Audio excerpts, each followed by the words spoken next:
Hi everybody, I'm Bree the Plant Lady coming to you with a weekly garden tour from my home garden here in central North Carolina, Zone 7.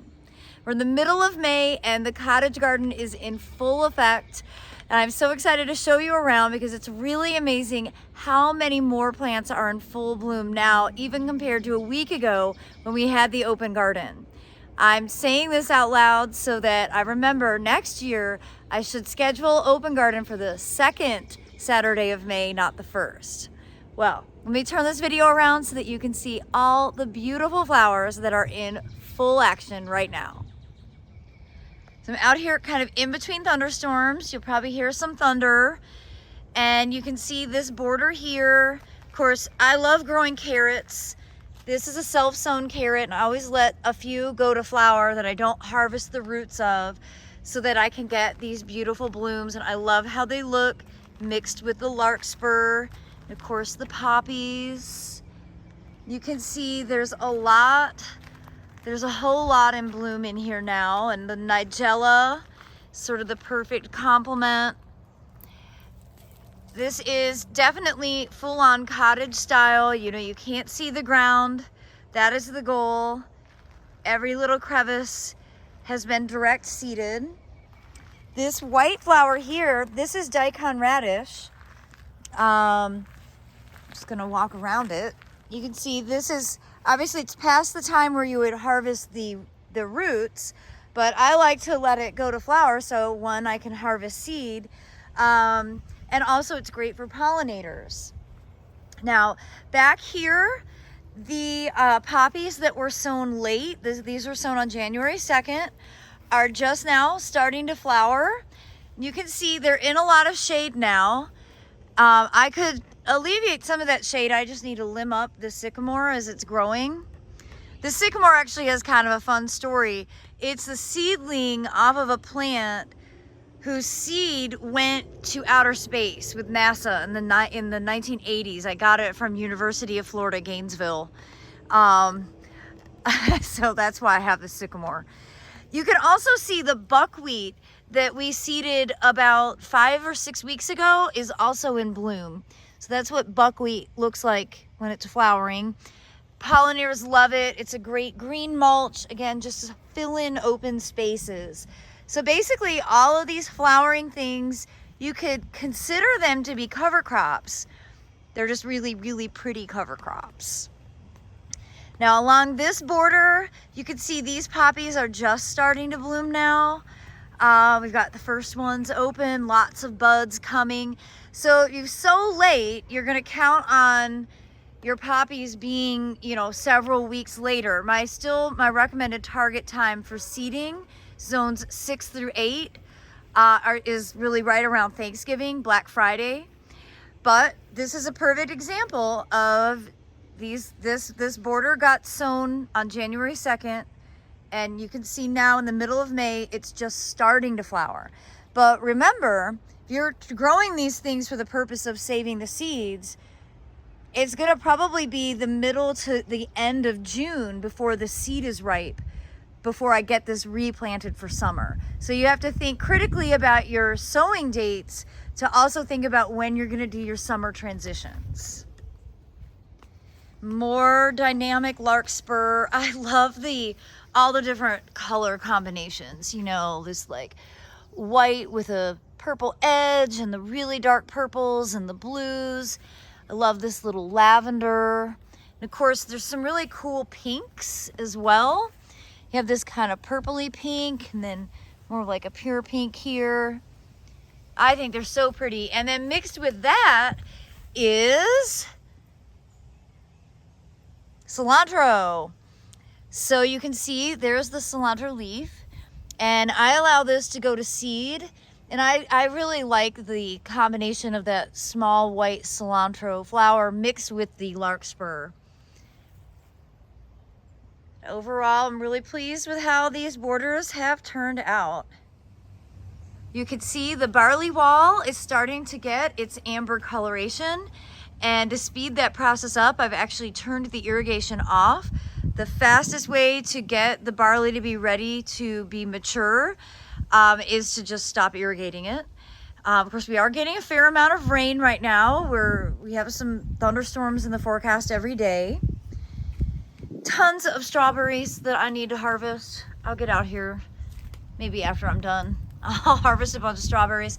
And I'm ready to get replanting some of my containers. You see these pots were planted for winter, and that is parsley that is growing and blooming. And I'm not going to discard that. And in fact, I'm going to plant the entire thing because these, of course, have palms in them. I'm going to put these somewhere in the garden and make it so that the swallowtail caterpillars will be able to eat the foliage of the parsley. And then, of course, I'll have ample seed to harvest from these beautiful flower heads. And I will be replacing these with tomatoes because this is the easiest place to keep water to my entire property. And tomatoes are high maintenance and they like lots of water. So I'm going to concentrate a lot of tomatoes in the containers right out here in my driveway bed. Without question, this view is my favorite view in the garden. I love peeking through this weeping hackberry into the front border. It's like the ultimate cottage garden here. You can really see the color diversity of the larkspur here with, variegated pink and really dark and, all the different shades of blue and lavender. When we pulled in today, I was just so excited. The beach is great, but it's really fun to come home to this. It's such a special moment. It doesn't last forever. It's something that, this got sown on Black Friday way back when in November, and I've waited all winter for it to look like this. So there's still poppies that will be blooming. You can see this is one that's about to open. This is one that just finished. And I did put a video out saying, do not do anything to these seed heads. Do not do anything to these seed heads, okay? They are not ready to be harvested. You got to leave these alone. When they are ripe, they will be tan and the seeds you can shake them like a rattle. So just leave them as they are at this stage if you're trying to collect seed. There's no advantage to picking these like this because they will just rot. Just leave them out so they can dry properly. It's amazing how tall everything is. It's like there's a million places for the cats to hide now. So I'm thrilled to see the Itea in bloom. This is a great native shrub. This is from First Editions. And it's so fragrant. It smells so good. And of course, my favorite strawberry, this is Snowy Belle, and it just keeps on. Look at all those strawberries coming. It's such a great plant. I did see on their website, they've added a tab that can show you some of their online availability. So I need to follow that up and see if there's anywhere that I could order some more plants from. I've really been admiring this tiny clump of barley. Just love how it looks when it dries out. I think that grains are just such an easy, dynamic thing to include in your garden. Whether you grow it in mass like I do out there in the wave, or you just grow a small clump, architecturally, there's nothing that really compares. Speaking of the wave, I'm really excited that I met a neighbor, and she is going to organize a group of homeschoolers to come in June and harvest all this barley. And we're going to have a great lesson that goes with it. So I'm super excited about that. It's not the best stand that I've ever had, and I'm not exactly sure. I think I need to get some soil tests done, and I'm probably missing some nutrients from keeping this so heavily planted. But I am encouraged to see that I have self-sown sunflowers that are already this big. So I see that, and I'm starting to get anxious about getting summer planted. But I have at least another month before summer will be planted here because these spring crops have to dry out in order to harvest the seed. I'm so enamored with this lemon meringue baptisia. Of course, when I planted it here, this was actually full sun and all these shrubs have gotten enormous. So I probably should evaluate, do some pruning in here. Here's some buckwheat. You can see in more shade, it's much smaller. And this is a combination of buckwheat and crimson clover. Here's the crimson clover, here's the buckwheat. And these will continue to grow through the summer. I really wanted to show you this border because the nigella, it's all self-sown, just looks so magical in here. And I really like it with the purple pineapple lily. That's Eucomis comosa sparkling burgundy.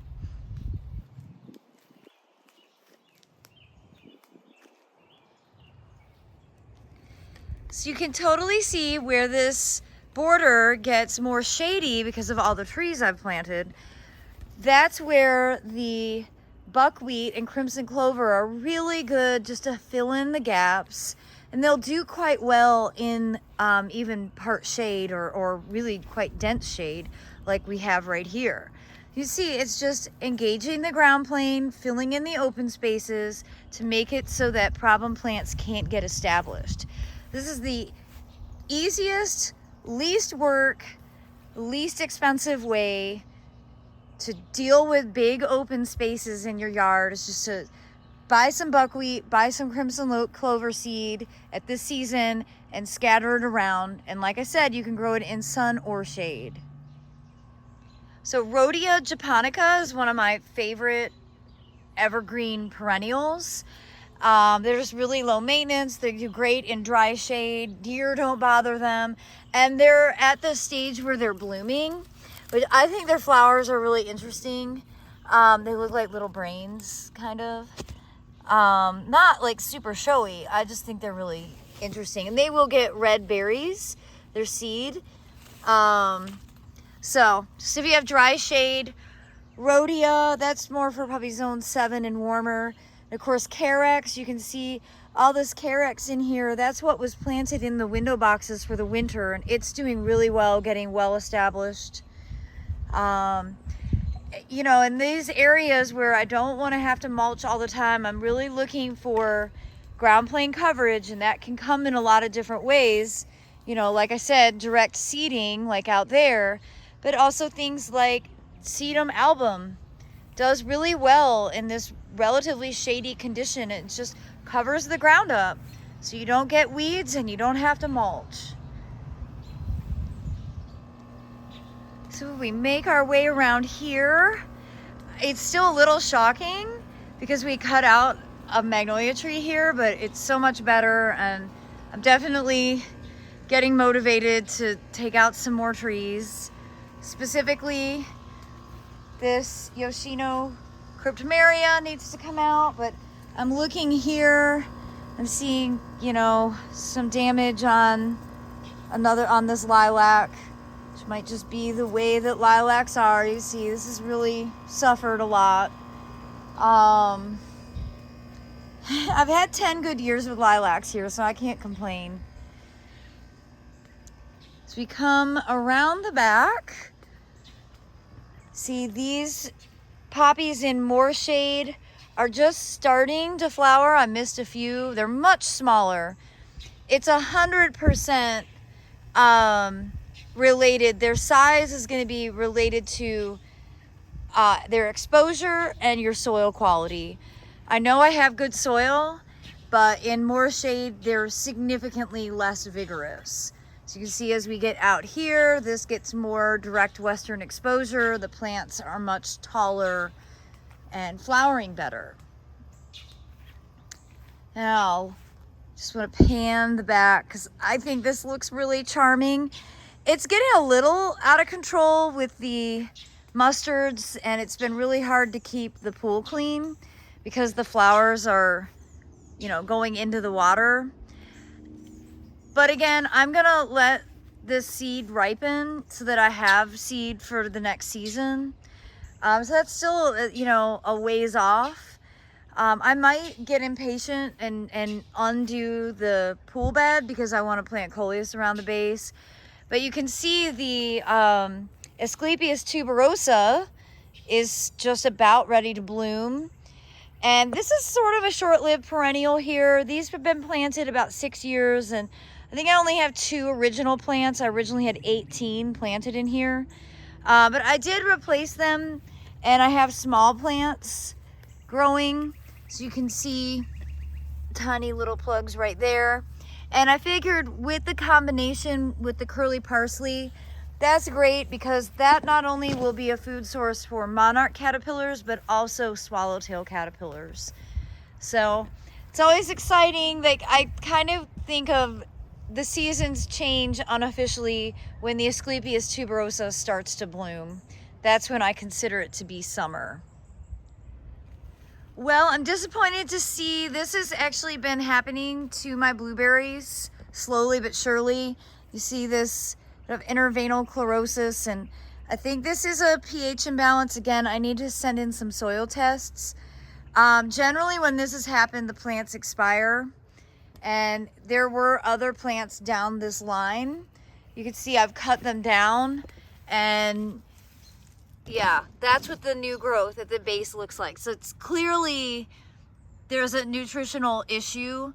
I have a feeling because I've been adding compost, the soil isn't acidic enough for these blueberries. But again, you've got to get soil tests, and I'll make some videos this week about how to do that. And you know, there's private places you can send them, or you can do it through extension.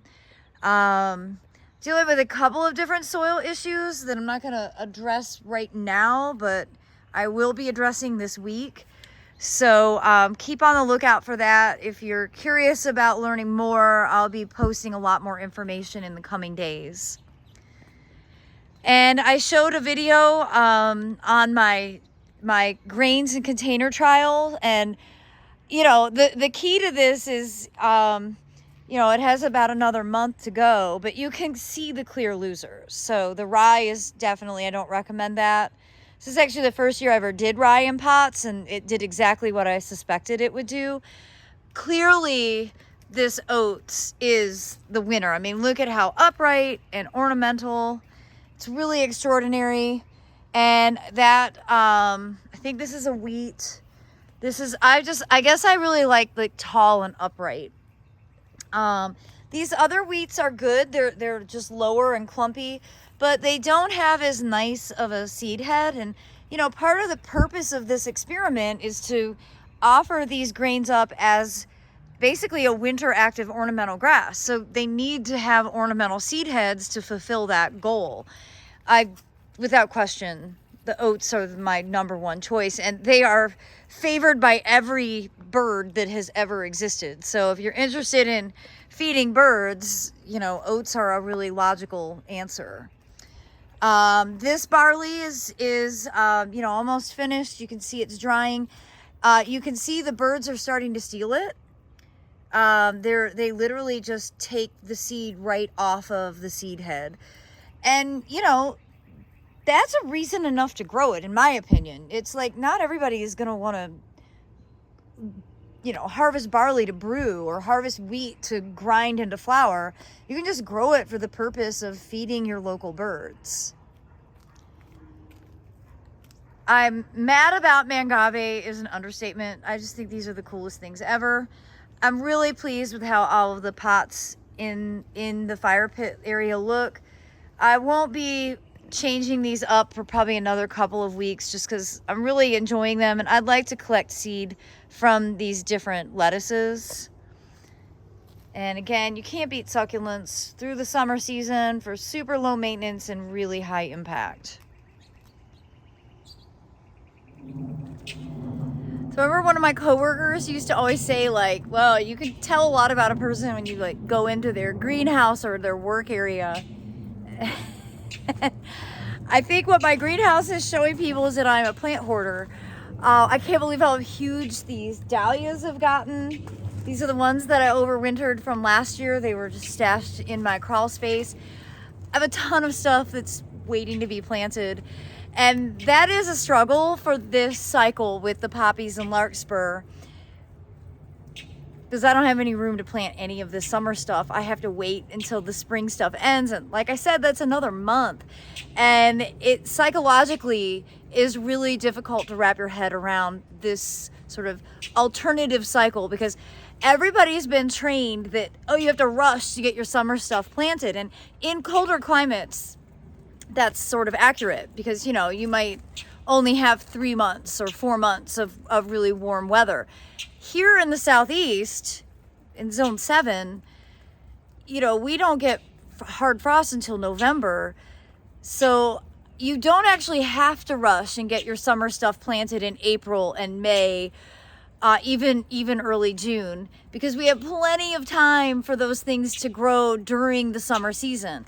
Now, generally my goal is to get everything planted by the 4th of July, because then the days start decreasing in length, and that triggers different chemistries in plants. But I'm telling you this from years and years of experience.